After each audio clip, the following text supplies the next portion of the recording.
Alright guys, a quick one. Here, I'll detail how to put posts on Instagram. So if at the end of this you find this often informative, please don't forget to like and then subscribe. Now the first thing to do is go ahead and open the Instagram application. Click on the plus button. Now here, you will be able to put Reels, Story, and Post. So go ahead and select Post. Now search through your archive and then select the post you want to put on Instagram. So go ahead and then select the post you want to put on Instagram.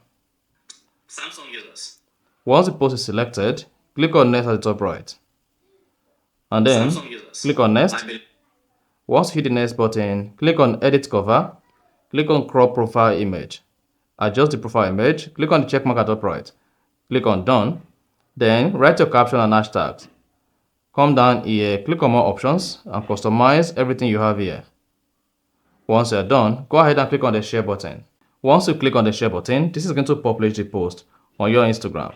And if you go back to your Instagram profile page, on the profile page, it should say the post you uploaded here or posted on your Instagram. And that is it. So that's exactly how to put posts on Instagram. If you found this offer informative, please don't forget to like and then subscribe.